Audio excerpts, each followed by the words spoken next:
Heart beat scan ఒక్క second లోనే world class 640 slide CT scan ఇప్పుడు మీ విస్టా ఇమేజింగ్ బంజారా హిల్స్ లో. వాళ్ళు కూడా ఆంజనేయ స్వామి అవన్నీ టచ్ చేసినట్టున్నారు. ఇందులో కూడా పురాణాలు, ఇది మన రాకాసాలో ఏంది డైలాగ్ రా? ఉంటుంది, టీజర్ లో డైలాగ్ కనిపిస్తుంది ఏది సార్? మన సినిమాలో రాకాసాలు.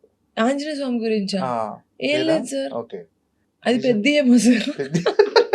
పెద్ద ఈ రోజు అది చూసారా పెద్ద గ్లిమ్స్ ఎలా అనిపించింది? సగమే చూసాను సార్, ఇంటర్వ్యూ స్టార్ట్ అవును, ఇప్పుడు చూద్దాం, ఒకసారి చూసేయండి, పర్లేదు. చూసారు, నేను అదిరిపోయింది, మామూలుగా లేదు అసలు. శరణ్ గారు అసలు ఫిజిక్ ఎలా ఉంది అసలు. మన ఆకాశాలు దేవుడి రెఫరెన్సెస్ ఏం లేవు సార్. ఇట్స్ జస్ట్ ప్యూర్లీ ఒక ఫోక్లోర్, మనం చిన్నప్పుడు వినే కథలు లాంటిది ఒక కథని పిక్ చేసుకొని దాంట్లో కొంచెం twist and turns and fun elements ఇవన్నీ యాడ్ చేసుకొని ఇప్పుడు జరిగితే ఎలా ఉంటుంది, సేమ్ మా డైరెక్టర్ చెప్పినట్టు ఓకే. విఠలాచార్య గారి కథల్లో కొంచెం విఎఫ్ఎక్స్ యాడ్ చేస్తే ఎలా ఉంటుందో, that adventure and like comedy అట్లా ఉంటుంది. ఏంటంటే మీకు తెలిసిన పురాణాలు, ఇతిహాసాలు ఏమైనా టచ్ చేయాలని అనుకున్నారు అసలు సినిమాల్లో? సినిమాల్లోనా సార్?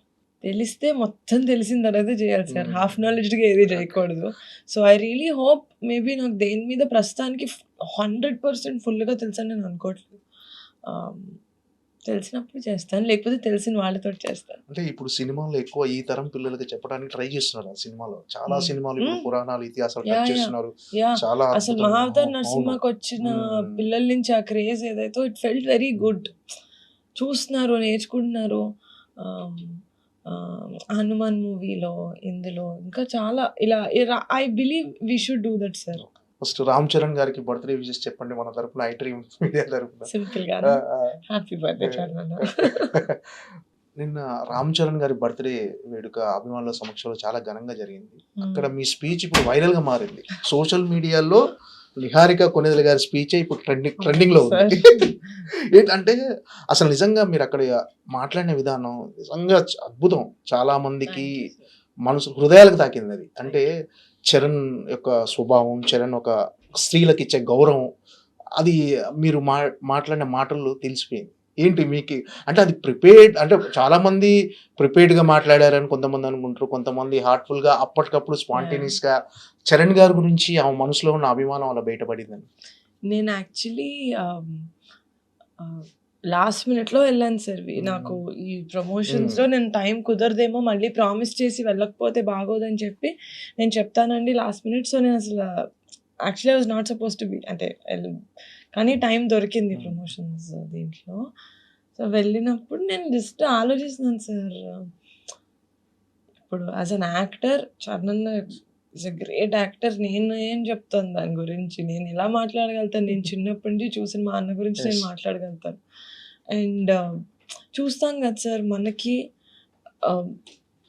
మా అన్నల్ని, బాబాయిని పెద్దనాన్ని, వీళ్ళని ఇష్టపడిన వాళ్ళు, ఫ్యాన్స్, అభిమానులు అన్ని వాళ్ళలాగా ఏమో. ఇప్పుడు డ్రెస్సింగ్ కళ్యాణ్ బాబు లాగా చేసుకుంటారు, లేకపోతే హెయిర్ స్టైల్ డాడీ లాగా, లేకపోతే డాన్స్ డాడీ లాగా, హెయిర్ స్టైల్ చరణ్ లాగా, ఇట్లా చాలా మటుకు ఫాలో అవుతూ ఉంటారు.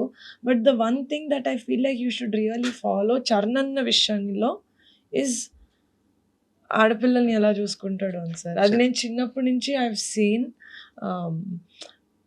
అది అందరిలోనూ ఉండదు సార్. అది అంటే ఇంకా చాలా చెప్పచ్చు చరణ్ గురించి నేను చెప్పాలంటే. అది చాలా క్లుప్తంగా నేను ఎండ్ చేశాను, ఎందుకంటే అక్కడ నేను కూర్చున్నప్పుడు కింద స్టేజ్ మీద అందరు పర్ఫార్మెన్స్ చేస్తారు. చెప్పారు, నాకు అప్పుడే చెప్పారు వెళ్ళి మాట్లాడాల్సి వస్తుంది. నేను జస్ట్ ఫ్యాన్స్ తోటి ఇంటరాక్ట్ అయ్యి అది అవేవో వస్తున్నారు షీల్డ్స్, అవి ఇచ్చేసి రావాలనుకుని మాట్లాడాలి అంటే అప్పుడు I just started thinking, what is నాకేంటి చరణ్ అన్న, వాట్ ఈస్ చరణ్ అన్న ఫర్ మీ అన్నట్టు ఆలోచిస్తుంటే అప్పుడు పక్కన మా అక్క ఉండింది, మా అత్త ఉండింది. సో అలా I don't know, I just got carried away sir. అంతే. నేను యాక్చువల్గా నేను ప్రిపేర్ అయితే సరిగ్గా మాట్లాడలేను సార్. అంటే యాక్ట్ చెయ్యొచ్చు, ప్రిపేర్ అయినా న్యాచురల్గా వచ్చినట్టు. బట్ నేను ప్రిపేర్ అయ్యాను అంటే నేను చెప్పేస్తాను సార్. నేను మా కమిటీ గురువులు ప్రీవియస్ అప్పుడు ప్రాపర్గా ప్రిపేర్ అయ్యాను ఏం మాట్లాడాలో. బట్ ఇలాంటిది this was very on the spot, very emotional, very spontaneous. అంటే ఆ వర్డ్స్ అంటే ఇప్పుడు ఎవరైనా ఫోన్ చేశారా మీకు, అమ్మ చాలా చక్కగా మాట్లాడారు, చాలా ఫోన్స్ వచ్చి ఉంటాయి కదా ఖచ్చితంగా. కొంతమంది అంటే ఇలాంటి విషయాల్లో చరణ్‌ని ఫాలో అయ్యే లేకపోతే చరణ్‌ని ఇష్టపడే అబ్బాయిలు చెప్పడం కన్నా అమ్మాయిలు చెప్పడం. ఆ అమ్మాయిలు చెప్తే ఇట్స్ కరెక్ట్‌గా హార్సెస్ మౌత్ నుంచి వచ్చినట్టు కదా! సో, నేను చూస్తున్నాను కదా సార్ మా అన్న ఎట్లా చూస్తారో ఆ ఇంట్లో అమ్మాయిని. He's too good. అంటే మీరు మాట్లాడిన స్పీచ్‌కి ఎక్కడో చదివా. అంటే సింపుల్‌గా నిహారిక గారు అందరూ చరణ్ గారి హెయిర్ స్టైలు, చరణ్ గారి డ్రెస్సింగ్ స్టైల్ ఫాలో అవుతుంటారు కదా! అలా కాదు. చరణ్ గారి లైఫ్ స్టైల్ ఫాలో అవ్వాలి. యాహ్! ఆహ్, అండ్ ఇట్స్ నాట్ ఈజీ. హ్మ్. It's not easy sir. హ్మ్. చరణ్‌లాగా. హ్మ్. పని రాక్షసుడు సార్. అబ్బబ్బా! దెబ్బ తగిలిన తర్వాత అవును. నిన్న ఎళ్ళిపోయారు నేను షూటింగ్ సెట్‌కి. నాకు తెలియలేదు సార్. నాకు ఏదో ఇంటర్వ్యూలో తిరుపతిలో ఎక్కడో నేను చూసా. అక్కడెక్కడో ప్రెస్ సర్ప్రైజ్‌గా మీట్‌లో చెప్పారు. అవును. షాకింగ్‌గా నాకు ఐ డిడ్ంట్ ఈవెన్ రియలైజ్ అది నాకసలు కుదురుగా చాలా ఉండలేదు. బ్లాంక్ అయిపోయారు మీరక్కడ. నేను చూసా మైక్ పట్టుకొని ఎవరు అంటే ఏంటిది అని నేను బ్లాంక్ అయిపోయారు. తర్వాత సర్లే ఓకే లేదు పక్కన శ్రీను చెప్తాడు లేదమ్మా పర్లేదు బానే ఉన్నారు అంటే సరే ఓకే ఇంకా అనుదీప్ గారి గురించి ఏదో అడిగారు చెప్తున్నా కానీ ఇక్కడ కమోషన్ స్టార్ట్ అయింది నా టీంలో. So I got very distract చేసాను ఇదంతా కాదు మీరు మాట్లాడండి. సో నేను ఇంకా అప్పటికి నా ఫోన్ స్విచ్ ఆఫ్. సో ఇంకా మా అసిస్టెంట్ని ఎవరికో ఫోన్ చేసి అట్లా అయిపోయింది. ఫోన్ చేసి చరణ్‌తో మాట్లాడిన తర్వాత నేను కుదుటపడ్డా కొంచెం. ఏం లేదు అన్నాడు. ఓకే. మరి రెస్ట్ తీసుకొచ్చారనన్నా అంటే, లేదమ్మా అదేంటి షూట్ ఉంది రేపు. గుడ్లు పెట్టుకొని షూట్‌కెళ్ళడం ఏంటి చరణ్ అంటే, ఈ సైడ్ లేదు లేదు వి హ్యావ్ టు రిలీజ్ కదా! షూట్ ఉంది. అమ్మో! నేను కదా అన్నావు. నిన్న వెళ్ళిపోయాడు షూటింగ్‌కి చరణ్ గారు. యాహ్! చూసాను నిన్న yeah! Sir. Shooting. Yeah! Sir. ఫ్యాన్స్‌ని కలిసారు నిన్న షూటింగ్ సెట్‌లో ఫ్యాన్స్ వచ్చి అందరూ కలిసారు. ఇట్స్ నాట్ అవును. Easy sir Babu. ఎలా ఉంటుంది అసలు చరణ్ గారితో మీ బాండింగ్? అంటే ఒక అన్నయ్య, చెల్లి బాండింగా? లేకపోతే ఫ్రెండ్‌గా ఉండి మిమ్మల్ని మోటివేట్ చేయటం ఇలాంటి? సార్ వాళ్ళు ఎక్స్‌పీరియన్స్ చేసిన లైఫ్‌కి వాళ్ళు కలిసే అంత పెద్ద పెద్ద మనుషులు, అంత అకంప్లిష్డ్ పీపుల్ తోటి చరణ్ యాక్చువల్‌గా వచ్చి అసలు నా కెరియర్ గురించి నేను ఇవి చేసే గురించి చెప్పే అవసరం లేదు సార్. వాళ్ళెప్పుడు నాకు సపోర్ట్ చేస్తారని నాకు తెలుసు. వాళ్ళు చెప్పినా చెప్పకపోయినా నాకు తెలుసు. As a sister, as a family member వాళ్ళు సపోర్ట్ చేస్తారని తెలుసు గానీ, నేను ఏ చిన్నది చేసినా ఫోన్ చేసి చాలా బాగా చేస్తున్నావు. నేను చూస్తున్నాను. నేనేం చేయాలి చెప్పు? నేనేమైనా హెల్ప్ చేయనా? నేను సపోర్ట్ అలా అవసరం లేకపోయినా చరణ్ చేస్తాడు సార్. That is Charan. చిన్నవాళ్ళు, పెద్దవాళ్ళు వీళ్ళకి నేను చెప్పేంటి? వీళ్ళకి మనం ఎందుకులే చెప్పాలి? అస్సలు లేదు సార్. చిన్నదైనా he'll call and he'll appreciate. అది ఇంకోటేంటంటే, నీకేం తెలుసు? నువ్వు చిన్నదానివి అని ప్రతి ఇంట్లో చూస్తాం సార్. అవును. చిన్నపిల్లల మాటలు ఎవ్వరు సీరియస్‌గా తీసుకోరు. చిన్నప్పటి నుంచే చరణ్ నా మాటలు సీరియస్‌గా తీసుకునేవాడు సార్. ఓకే. ఈ రెస్పెక్ట్స్ అంటే తన ఏజ్‌కి అప్పుడు తనున్న దానికి ఇది చెప్తుంది నేను వింటాను అని. అది ఐ డోంట్ నో సార్ ఇంకా అది డాడీ, మమ్మీ ఇంక చరణ్‌ని పెంచిన విధానం మా అక్కలు గూడా అంతే సార్ నాకు అసలు దే ఆర్ ఎప్పుడు పెదనాన్న పిల్లలు అట్లా లేదు మా ఇంట్లో.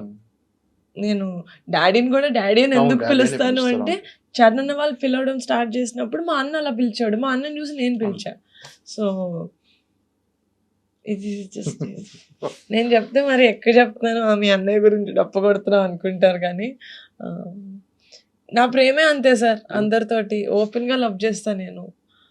నాకు నచ్చరు, నాకు ఎందుకో కనెక్ట్ అవ్వట్లేదు అంటే నేను దూరంగా ఉంటాను. బ్యాడ్‌గా మాట్లాడను గానీ నాకు నచ్చరు అంటే యాహ్! అంటే అంత అంత ముక్కుసూటితనంగా, అంత బోలాగా ఉండటం వల్ల అంటే ఇబ్బందులు ఏం ఫేస్ చేయలేదా? అంటే కొన్ని నచ్చనిది నచ్చనట్టుగా చెప్పేయటం, నచ్చితే అంటే ప్రేమించేయటం. నచ్చంది నచ్చనట్టు ఎదుటి వాళ్ళ ఫీలింగ్స్ పట్టించుకోకుండా చెప్పను సార్. సెన్సిబిలిటీ ఉంటుంది. ఓకే. కానీ నచ్చితే ఎక్కువ చూపిస్తా. ఓకే. నచ్చకపోతే సైలెంట్ ఉంటా. అంటే ఇప్పుడు చరణ్ గారిని చిన్న చిన్న మైనర్ యాక్సిడెంట్ అయిన తర్వాత కూడా షూటింగ్‌కి వెళ్ళిపోయాడు. అక్కడ పెద్ది షూటింగ్‌లో అందరు ఫ్యాన్స్‌ని కలిసాడు. నిజంగా మీరు అన్నట్టు పని రాక్షసుడు చరణ్ గారు. అసలు అది నేను అడిగాను కూడా సార్ బ్రేక్ ఇది అదంటే లేదు ఏప్రిల్ 30కి డేట్ ఉంది. డేట్ ఉంది. We have to finish it. మన ఫ్యాన్స్ అందరూ దే ఆర్ రియల్లీ ఈగర్. ఇప్పటికే కంటెంట్ బాగా ఓకే. ఎలా అనిపించింది మీకు? పెద్ద కంటెంట్ చూసారు ఇప్పటివరకు? Super sir. నేనే సార్ పెద్ద ఫ్యాన్. నిన్న నేను ఈవెంట్‌లో చెప్పినట్టు వాళ్ళందరికన్నా కొంచెం నాకే ఎక్కువ ఇష్టం. ఓకే. అంటే చాలా ఎంజాయ్ చేశాను సార్ నేను. ఆ కాంబినేషనే నాకు ద డైరెక్టర్ బుచ్చి గారు, రెహమాన్ గారు సాంగ్స్ రిలీజ్ అవుతుంది కదా. చాలా ఎక్సైటెడ్ సార్ నేనైతే. I want to watch. అది ఒక ఏమంటారు దివాళీ లాగా ఉండబోతుంది. ఓకే. దివాళీ రోజు మనకి టపాసులు పేలిస్తే ఎంత కలర్ఫుల్గా లౌడ్గా సౌండ్ చేస్తూ పెద్ద అంత గట్టిగా సౌండ్ చేస్తుంది. ఈ రోజు రిలీజ్ అయిన గ్లిమ్స్ మాత్రం అదిరిపోయిందండి నిజంగా. అసలు